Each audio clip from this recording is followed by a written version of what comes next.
Eu peço à secretaria que encaminhe até esta mesa o senhor João Batista Grujinski. Sobre o habeas corpus dele, senador. O senhor João Batista Grujinski, devo informar aos senhores que está sob a égide de uma liminar do Supremo Tribunal Federal. Obteve decisão em caráter liminar do Supremo Tribunal Federal para que lhe seja garantido o direito de permanecer calado perante essa CPI, se assim o desejar, além da assistência de seu advogado ou dos seus advogados. Getúlio Humberto, o nome do advogado. Está acompanhado do doutor Getúlio. Doutor Getúlio, que já esteve aqui conosco, né, doutor Getúlio? Getúlio Humberto. E, repito, o senhor João Batista Grujinski, ele tem o direito de permanecer calado, em silêncio, se assim o desejar. Mas nós temos o direito de fazer perguntas, não é? Então, como é de praxe aqui nesta CPI, geralmente agradeço a presença do senhor João Batista Grujinski, do senhor doutor Getúlio Humberto. Como é de praxe, a gente tem passado a palavra aos nossos convocados para que eles, se achar necessário, fazer uma exposição sobre o funcionamento do CARF, o que o senhor João Batista pode nos informar sobre o funcionamento do CARF. O senhor acha que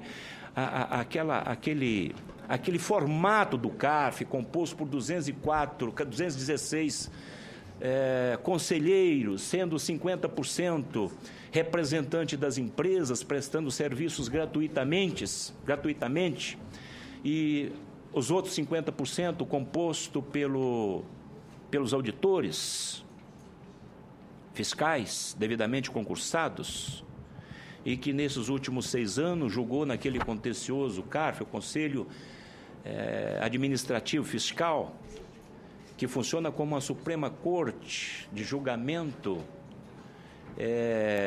superior administrativo, que somente nesses 6 anos julgou lá, foi julgado no CARF, 1,3 trilhões de reais em apenas menos de 6 anos, um pouco. E que esses advogados, como o senhor José Ricardo, Edson Rodrigues e outros, senador Randolph, os pareceres dessas decisões eram decididos dentro dos escritórios fora do CARF, segundo relatou o senhor Hugo. Eu não me lembro o sobrenome do Hugo, que Vossa Excelência, senador Randolph, colocou há poucos minutos, que nós fizemos uma cariação entre ele e a senhora Gegliane Bessa. O senhor Hugo disse que no dia dos julgamentos ele era incumbido de pegar todos os processos dentro do escritório da SGR, lá do senhor José Ricardo da Silva e do senhor Alexandre Paz dos Santos, levar no carro dele e colocar sobre a mesa lá do plenário para ser julgado. Olha, isso traz dúvidas enormes, não é? Então eu pergunto a Vossa Senhoria, senhor João Batista, se o senhor quer fazer uso da palavra, e o senhor contar para nós o que o senhor achava daquilo lá, o que aquilo estava certo, o que estava errado. Nós temos aqui informação sobre Vossa Excelência, sobre a competência de Vossa Excelência, uma biografia extraordinária, um técnico extremamente competente, não é? Mas que está citado. Esse é o motivo maior da presença do senhor aqui. O senhor está citado aqui por diversas vezes por diversas vezes. É tanto papel que a gente às vezes se perde, mas eu não vou nem, neste momento, eu passo a palavra para o senhor.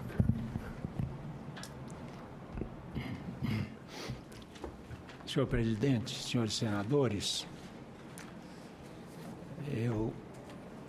a minha manifestação aqui é a seguinte: eu tenho aqui a orientação dos meus advogados, tá? No sentido de me manter em silêncio, de fazer uso do direito constitucional ao silêncio, e é o que eu desejo fazer, inclusive, senhor senador, no que tange a essas eventuais considerações iniciais. De forma que, ao longo de toda essa sessão, a cada pergunta que me for formulada, eu vou repetir essa minha posição tomada com bastante consciência e segurança, não é? E, inclusive, agradecendo a oportunidade que me foi dada de fazer considerações iniciais, mas, inclusive, essas eu vou dispensar, fazendo uso do meu direito constitucional ao silêncio. Nós respeitamos imensamente o direito que Vossa Excelência tem, o direito constitucional que Vossa Excelência tem. Eu, então, passo a palavra aos nossos senadores. Relator. Me perdoa. Donizete. Senador Ataídes, penso que pela colocação do convidado aqui, do convocado a dar esclarecimentos, e como ele disse que vai ficar calado, eu sugiro que nós encerremos a audiência, uma vez que, se ele não vai nos responder as perguntas às quais nós temos para fazer, não vale a pena ficarmos aqui perdendo tempo, no sentido de que não vão Presidente, divirjo. Senador Randolph. Presidente, é direito constitucional do senhor Grunginski ficar em silêncio. É prerrogativa e atribuição nossa, enquanto senadores, membros dessa comissão parlamentar de inquérito, que tem por função investigação, fazer as perguntas. Se o senhor Grunginski não quiser responder, tudo bem, mas as perguntas que tenho, eu gostaria que fosse assegurada a minha atribuição de fazê-la. Asseguro sim, senador. Eu respeito a posição do senador Randolph, mas eu não vou fazer pergunta para quem não vai responder. Perfeito. Mas, como bem Vossa Excelência colocou, é uma prerrogativa dos membros desta CPI fazer as suas perguntas, não é? Então, Vossa Excelência está com a palavra e pode, então, fazer as suas indagações, senador Randolph Rodrigues. Obrigado, senhor presidente. Assim o faço, senhor presidente, porque eu considero, no mínimo, esta comissão parlamentar de inquérito, assim como o Congresso Nacional, é pautado pela publicidade dos seus atos. Eu creio que esta é uma oportunidade para o esclarecimento dos fatos aqui e para sabermos, todos que estão acompanhando esta reunião, saber quais as razões que nos levam a ter convocado o senhor Grunginski e qual a contribuição que ele pode, ou, utilizando o direito constitucional, poderia dar às investigações dessa comissão parlamentar. Diante disso, senhor presidente, senhor Grunginski, Vossa Excelência, Vossa Senhoria, perdão, é fundador da SGR, Consultoria Empresarial, Em maio de 2004, em agosto de 2004, deixou de ser sócio e retornou à empresa em outubro de 2004. Esclareço aqui, senador Donizete, algum problema? Tá bom, desculpe. E Vossa Excelência retornou à empresa em outubro de 2004. Esta empresa, só destacar, é a mesma empresa do senhor José Ricardo, que, segundo as investigações dessa CPI, é o operador dos esquemas no âmbito do CARF e foi preso na terceira fase da Operação Zelotes, na última segunda-feira. Vossa Excelência foi auditor fiscal da Secretaria da Receita Federal, de 1970 até 1991, foi consultor legislativo tributário da Câmara dos Deputados, de 91 a 1998, prestas ou prestou serviços para o Partido Progressista no Congresso Nacional, em diversas demandas na área tributária, conforme as informações que temos. Aliás, essas informações são da Polícia Federal, senhor presidente. Em 2 de agosto de 2007, Vossa Excelência fez um aporte em investimentos, PGBL, VGBL e outros títulos de capitalização de R$400 mil, mesma data em que Edson Pereira Rodrigues fez o mesmo investimento. Essas também são informações da Polícia Federal. Só esclarecendo, o senhor Edson Pereira Rodrigues, que também presta... o senhor Edson Pereira Rodrigues, senhor presidente, conforme as informações que temos disponíveis nessa CPI, também presta serviço ao Partido Progressista e também é sócio da SGR desde junho de 2004 e foi presidente do Conselho de Contribuintes do Ministério da Fazenda e conselheiro do CARF entre 2001 e 2003. Diante dessas informações, senhor Grunginski, que temos de Vossa Senhoria,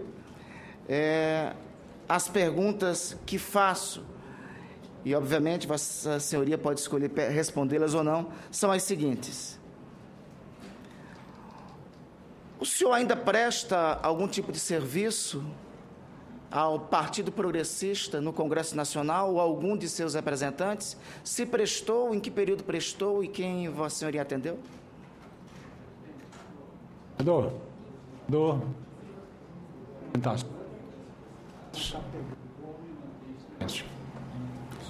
Agradeço, Vossa Excelência. No período em que prestou os seus serviços, no período em que Vossa Senhoria prestou os seus serviços, pelas informações que temos aqui nessa Comissão Parlamentar de Inquérito, o deputado Augusto Nardes manteve algum contato, negócio com Vossa Senhoria? Senhor senador, mantenho-me em silêncio, fazendo uso do meu direito constitucional correspondente. Em 2 de agosto de 2007, o senhor, como já disse, fez um aporte financeiro, como eu já relatei, fez um aporte financeiro de R$400 mil ao senhor Edson Pereira Rodrigues. Esse valor era proveniente de quem e era destinado ao quê? Mantenho-me em silêncio, senhor senador, por orientação dos meus advogados. Senhor Grunginski, no dia 24 de novembro de 2011, o senhor José Ricardo, na época conselheiro do CARF, lhe enviou a seguinte mensagem dizendo: isso está nos documentos que estão com nossa CPI, presidente, relator, senador Donizete. Diz a mensagem do senhor José Ricardo: na segunda-feira, pretendo, abre aspas, pôr em dia, fecha aspas, os repasses que lhe cabem, relativamente aos honorários daquelas causas que trabalhamos. Se os trabalhos terminarem até amanhã à tarde, te ligarei amanhã mesmo para dar-lhe satisfação e conhecimento dos últimos acontecimentos. Já que há tempos nós não nos falamos, entre parênteses. Além disso, se for possível, gostaria de conversar pessoalmente na próxima semana sobre os casos que temos. A pergunta inevitável: o que não estava em dia? Que faço a Vossa Senhoria. E por que o em dia está entre aspas? Quais os repasses que cabiam à Vossa Senhoria da parte do senhor José Ricardo? Em que causas são essas que estão destacadas que o senhor e o senhor José Ricardo, presos na última segunda-feira, trabalharam? Quais eram os casos que temos? E, por fim, o senhor redigiu votos em benefício de algum cliente da SGR Consultoria ou JR Advogados? Senhor senador, continue me mantendo em silêncio. Mais adiante, no dia 6 de março de 2009, o senhor envia uma mensagem ao senhor José Ricardo, e nessa mensagem, relato aqui para os nossos colegas relator e o presidente, também deve ter conhecimento, o senhor dizia o seguinte: conforme acertamos na reunião de 5 de março de 2009, estou enviando o arquivo, abre aspas, via EMP, P286, nova análise do caso para a sessão de 11 de março de 2009. Repito, nova análise do caso para a sessão de 11 de março, em que apresento sugestão de uma nova abordagem ao caso, compatível com as declarações de voto proferidas nas decisões anteriores. Procurei adotar uma forma de redigir diferente da habitual. Mas se for adotada a sugestão ora apresentada e ela produzir os efeitos desejados nos dois processos, tudo estará ok. Confesso que tenho algum receio quanto à questão da decadência. A operação não foi realizada em 1999. Foi declarada e publicada em 2000. Nesse caso, a Receita poderia inquiná-la de irregular a partir de 2000 ou de 2001. Se a partir de 2001 o prazo decadencial começaria a partir de janeiro de 2002, aí, aqui está destacado, aí não estaríamos protegidos. Grande abraço, Grunginski, 6 de março de 2009. Diante disso, eu lhe pergunto, o senhor redigiu os votos do senhor José Ricardo no CARF? O que ocorreu nessa reunião de 5 de março de 2009 e quem dela participou? Quais eram os efeitos desejados nos dois processos e quem eram os envolvidos? Chama a atenção, senhor Grunginski, aí não estaríamos protegidos. Protegidos de quem e protegendo o quê? Pergunta a Vossa Senhoria. E por fim, ainda em relação a este e-mail, quais eram os efeitos desejados nos dois processos que o senhor aqui destaca? Senhor senador, por orientação dos meus advogados, eu me mantenho calado. Existe aqui uma outra mensagem, senhores senadores, que eu considero mais comprometedora ainda. E essa seria a oportunidade para o senhor Grunginski aqui apresentar os esclarecimentos sobre essa mensagem. Veja, diz essa mensagem, senhor presidente. Prezado José Ricardo, desde que eu voltei de Curvelo, na quinta-feira da semana passada, 29 de setembro de 2011, tenho procurado falar com você, mas não tenho conseguido em razão de sua agenda. Liguei para o Edson na sexta-feira, dia 30 de setembro de 2011. Ele me informou que o banco já fez o pagamento, bem como me deu notícias do acerto feito com Romeu. Hoje de tarde, estive no escritório, aguardando seu retorno do conselho para podermos conversar, mas também não foi possível. Em conversa telefônica com a Lúcia, ao fim do expediente, ela me informou que você estará viajando amanhã. Assim sendo, tomo a liberdade de enviar-lhe o presente e-mail. Continua o e-mail. O fato é o seguinte, a minha recente viagem a Curvelo não foi só para descansar, mas também para fechar a compra de um imóvel para Nilza, como se vê pelo documento em anexo. A escritura dessa compra vai ser passada na próxima sexta-feira, dia 7 de outubro de 2011. Na ocasião, vou ter que fazer um pagamento ao vendedor de R$200 mil. Tenho esse dinheiro aplicado em fundo de investimento, cujo rendimento está sujeito à alíquota de 15% de imposto de renda, em razão do tempo de aplicação. Numa eventual substituição da aplicação, a alíquota do imposto passará a 22,5%. Assim sendo, peço-lhe a gentileza de me informar da possibilidade de mandar fazer depósito em minha conta ou transferência, TED, no valor de R$210 mil até quinta-feira, 6 de outubro de 2011. Aí o senhor passa os dados de sua conta, o seu CPF e continua. Por favor, José Ricardo, peço alguma notícia sobre o assunto.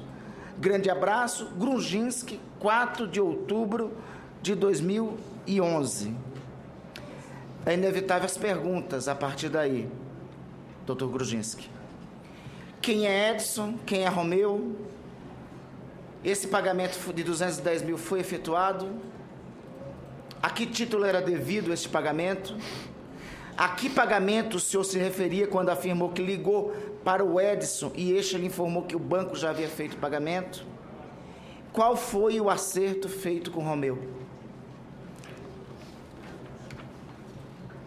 Continuo calado, senhor senador, seguindo a orientação dos meus advogados. Tem mais 2 e-mails, senhor presidente, que eu quero trazer aqui, em que o senhor Grunginski diz o seguinte. Prezado José Ricardo, em 5 de agosto de 2009, apresentei à CAENGE os relatórios de cálculo dos honorários da CGR. Lembrando, CGR é a empresa do senhor José Ricardo. Pelos serviços prestados na defesa do processo de IRPJ-CSLL.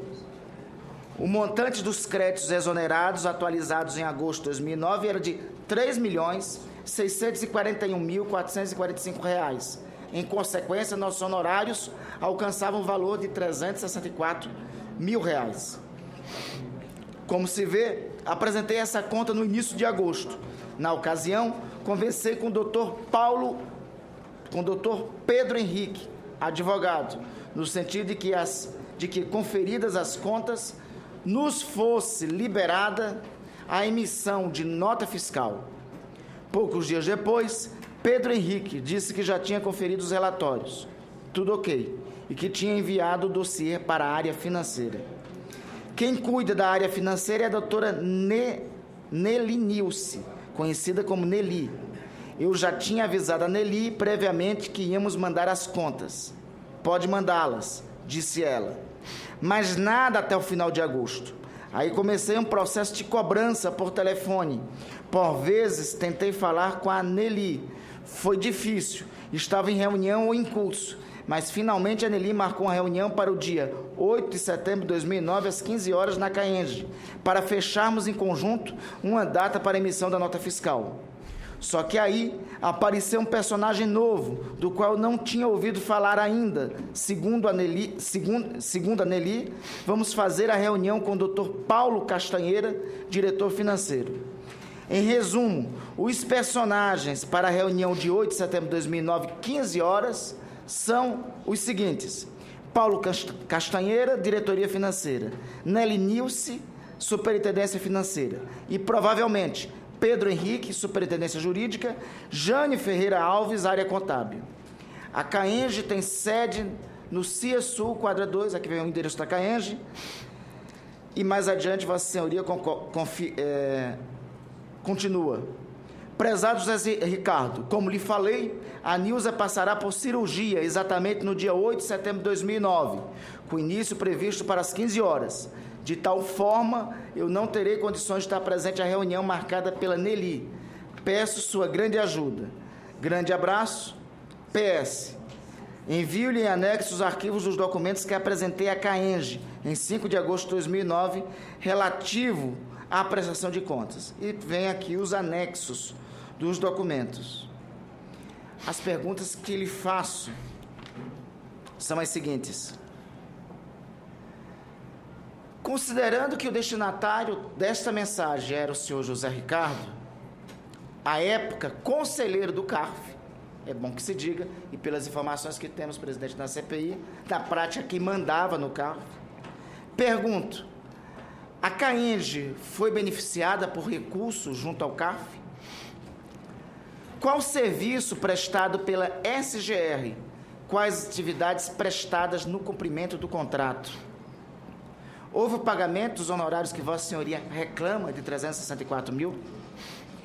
considerando que o senhor alega na mensagem que o valor de honorários seriam de exatamente 10% do valor do crédito exonerado, pergunto quais atividades de consultoria prestadas que proporcionaram o pagamento de honorários por êxito, de que forma atuaram para reduzir os tributos da CAENGE.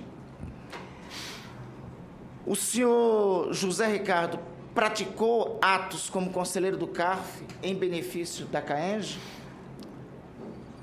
Senhor senador, continuo me valendo do direito constitucional ao silêncio. E para concluir, senhor presidente, o último e-mail que temos aqui, que envolve o senhor Grungiski, diz o seguinte: prezado José Ricardo, envio minuta de emenda conforme falamos hoje de manhã. Grande abraço, Grungiski, 26 de novembro de 2009. Além dessa mensagem, segue em seguida. Além dessa mensagem, foi identificada uma outra, enviada por seu sócio na SGR, senhor José Ricardo, no dia 29 de dezembro de 2009, em que ele, falando com alguém chamado Eduardo, que imaginamos que seja o senhor Eduardo Valadão, preso também na segunda-feira, sócio de Alexandre Paz dos Santos, afirma o seguinte: caro Eduardo, não consegui falar com os parlamentares. Embarco amanhã às 9h50 para Santiago. São 4 horas e meia de voo. Portanto, chegarei lá às 14h30, hora de Brasília. Entrarei em contato assim que chegar. De qualquer forma, se você achar por bem, diga a eles que faremos, assim que eu retornar, toda a prestação de contas com os devidos acertos. Há realmente diferenças a serem repassadas. Eu quero só reiterar o começo deste, senador Donizete, senador Taides, o começo deste e-mail começa com o seguinte: caro Eduardo, não consegui falar com os parlamentares. Repito, parlamentares. Mais adiante, fala aí,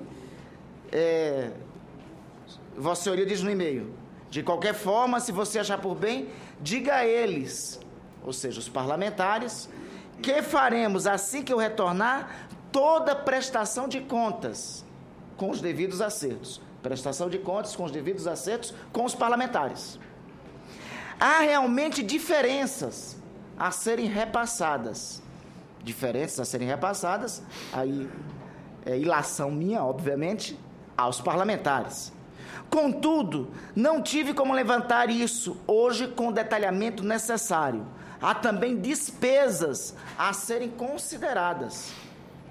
É importante que eles, os parlamentares, entendam que não é conveniente que os acertos sejam feitos sempre de imediato.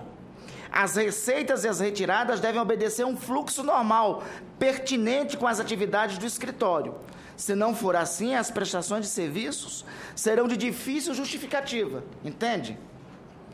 Veja se você consegue explicar essa situação para eles com tranquilidade.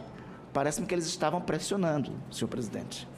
Além disso, do ponto de vista da movimentação financeira para a segurança dos procedimentos, seria bom esperarmos o encerramento do exercício para retomarmos o fluxo dos negócios. É importante do ponto de vista dos controles financeiros e fiscais. Qualquer diferença ainda a ser acertada será devidamente equacionada. Acontece que, nesse momento, não tenho condições de precisar daqui, com certeza, os acertos a serem feitos. Os negócios transcorrerão com tranquilidade e segurança, a partir da concretização daquele modelo apresentado, o que ocorrerá em breve. É preciso ter paciência para desenvolvermos um bom trabalho. É importante que eles entendam que não somos carregadores de carga. Somos profissionais prestadores de serviço, visando a prospecção e desenvolvimento de negócio de interesse de todos, ok? Veja se consegue reforçar com eles esses conceitos, mas o faça de maneira tranquila e serena, sem criar tensões no sentimento deles. Desculpe-me, não sei se consegui transmitir o conceito da coisa.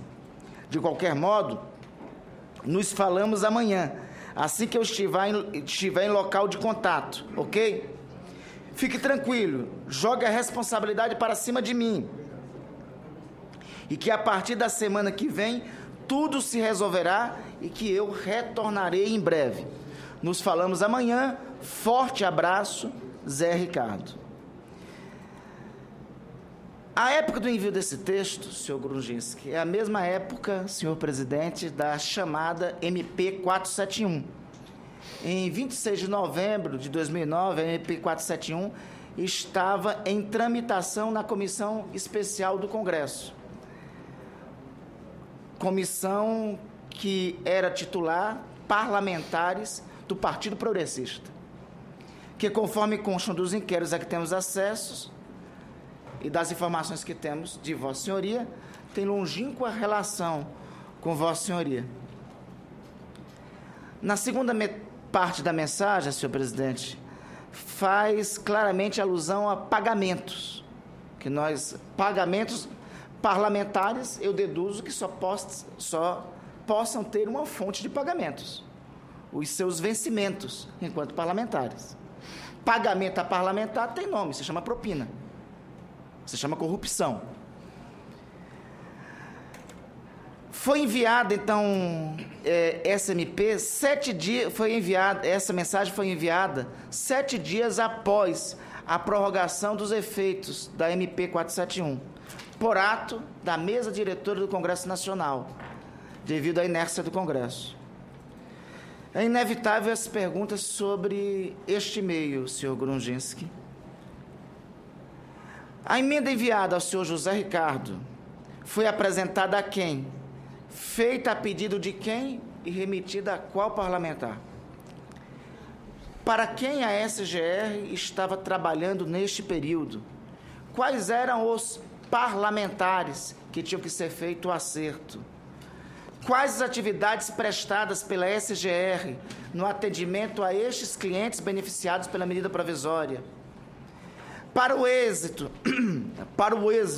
do que pretendia o cliente da SGR, este pagamento aos parlamentares se concretizou?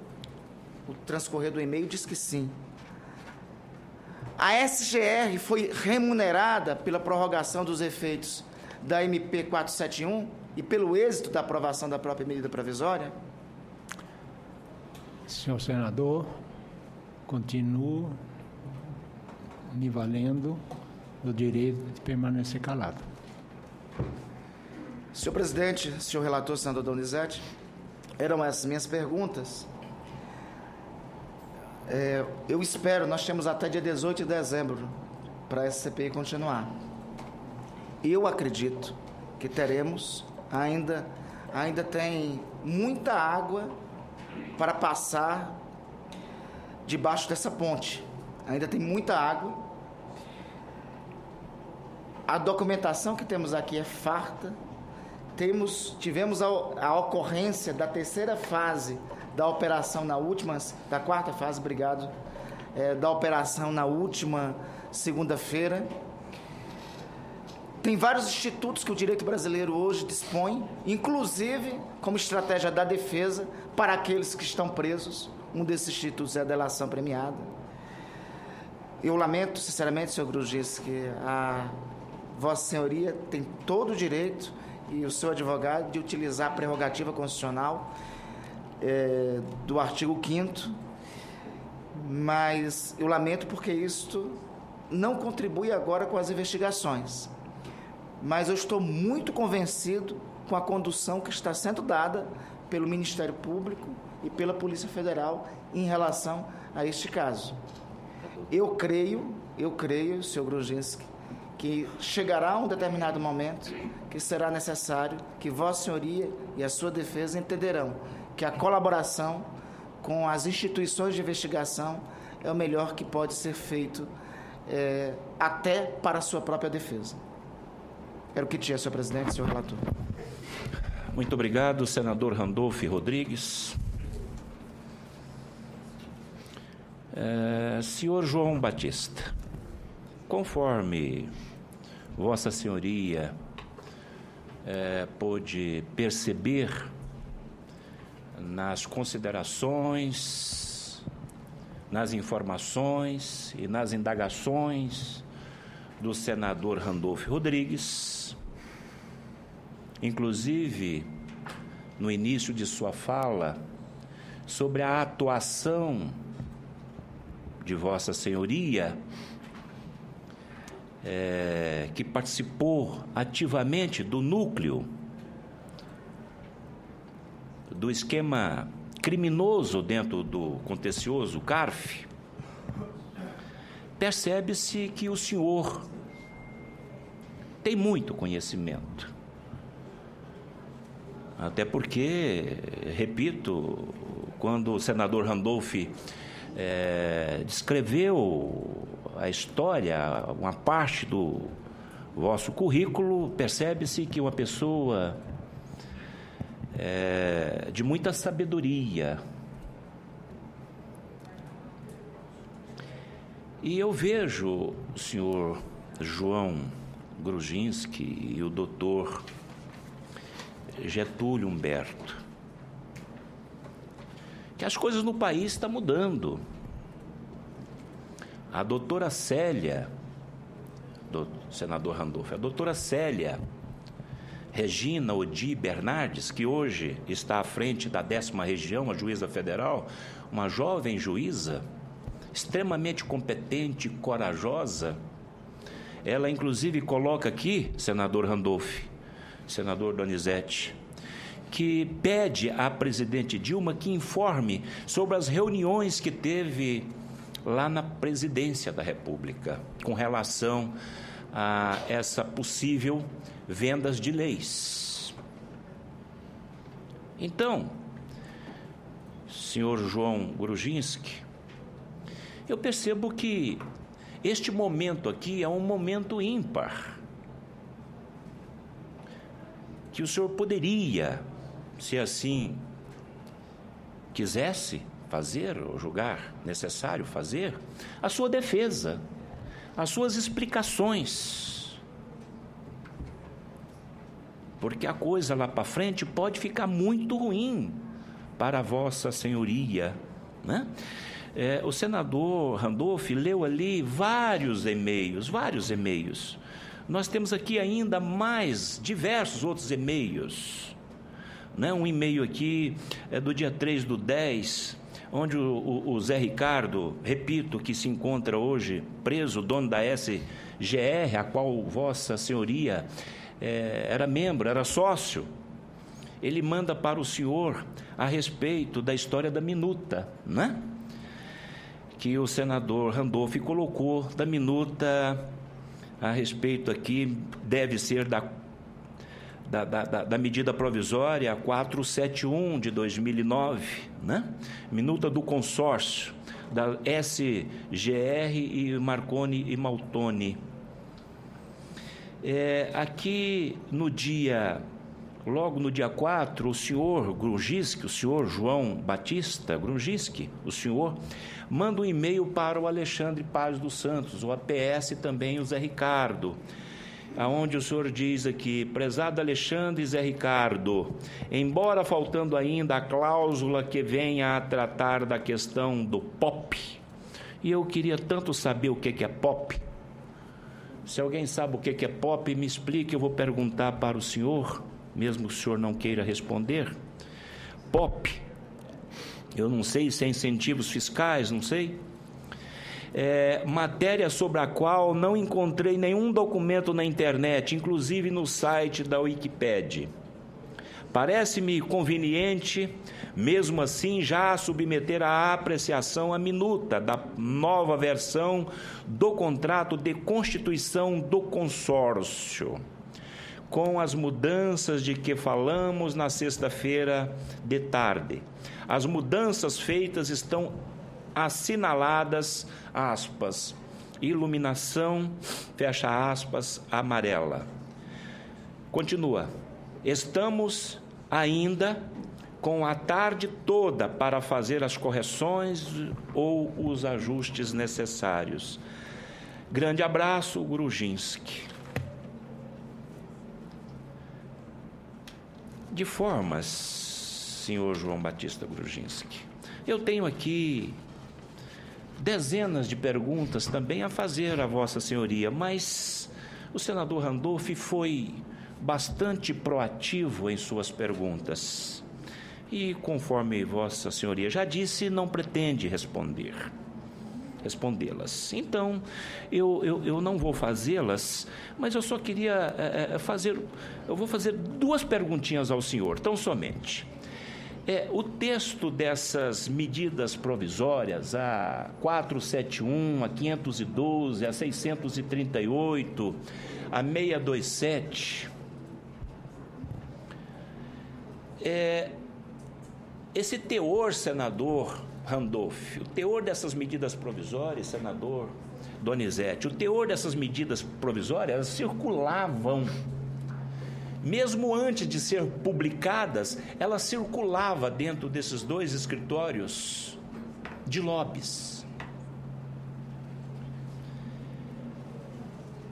Eu pergunto ao senhor, o senhor tem conhecimento, essa minuta aqui, o que se refere aqui desse consórcio, se refere a uma dessas medidas provisórias, senhor João Batista Grudzinski? Senhor presidente, continuo calado, valendo-me do direito constitucional ao silêncio. E por derradeiro aqui, o senhor Luiz Cláudio Lula da Silva, ele prestou serviço, segundo ele, a uma empresa de lobby de São Paulo e recebeu 1,5 milhão e chegou a 2.450.000 reais.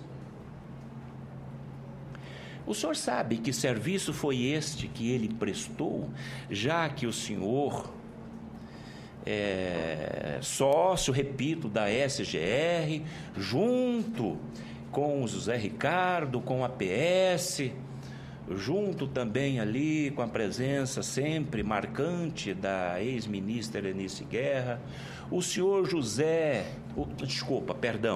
o senhor Edson Rodrigues, sua filha Megan Sachs, que estão atolados até o pescoço nessas vendas de decisões do CARF.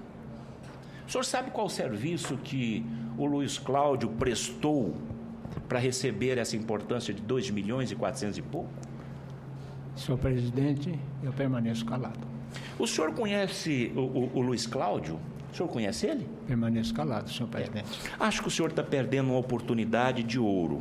Mas, como disse, o artigo 5º, inciso 63 da nossa Carta Maior, dá o direito ao senhor de permanecer calado e nós temos o dever de respeitar.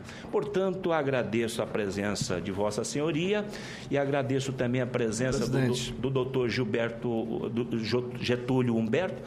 Mas antes eu passo a palavra para o senador. Só para concluir, nós estamos aqui uma após a outra audiência ou convocação altiva.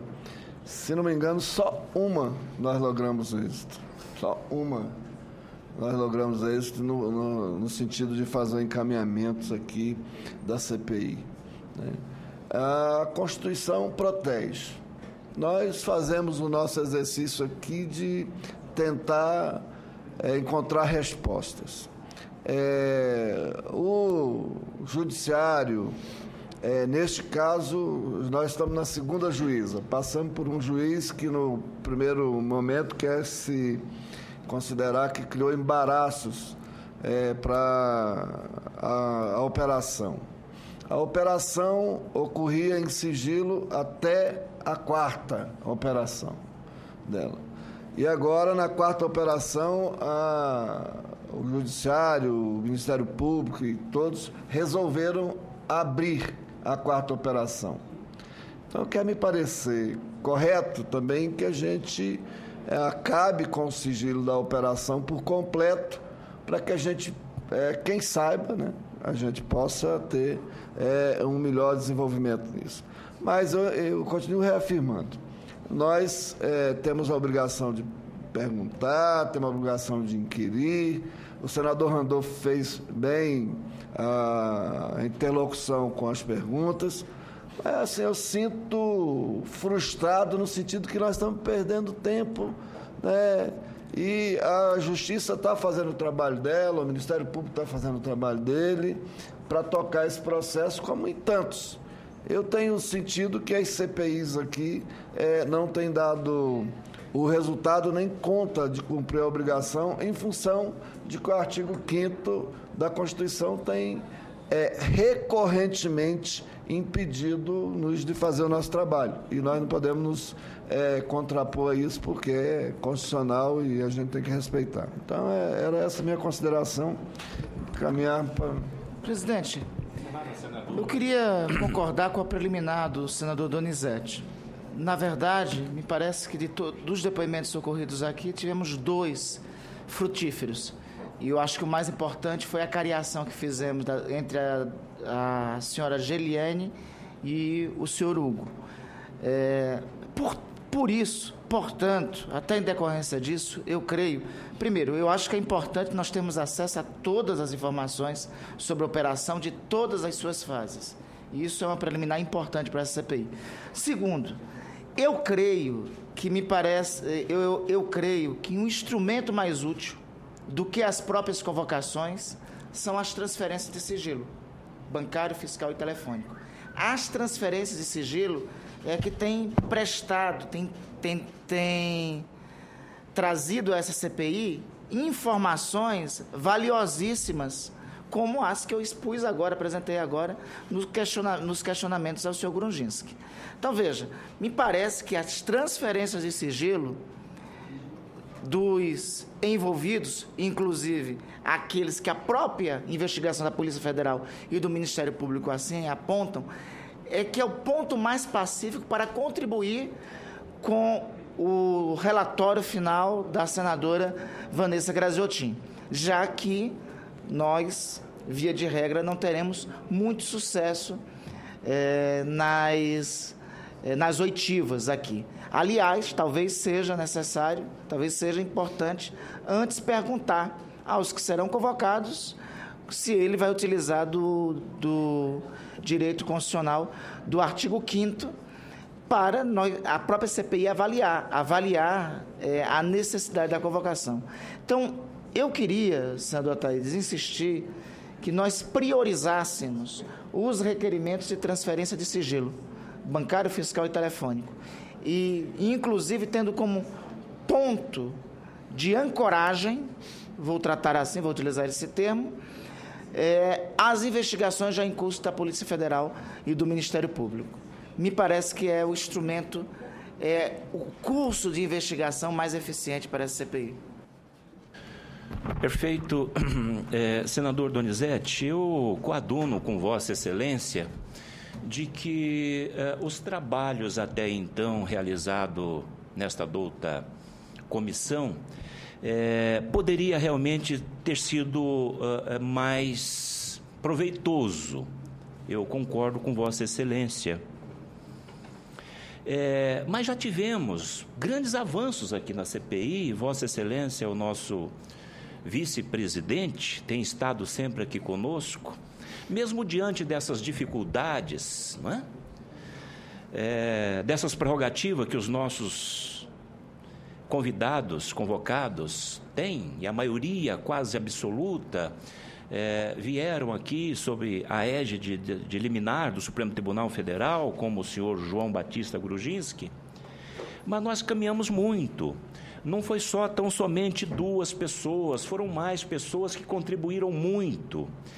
Mas, como bem o senador Randolph colocou, essas quebras de sigilo, senador Randolph, ela é de tamanha valia para a conclusão do relatório da tão competente senadora Vanessa Graziotin, não é?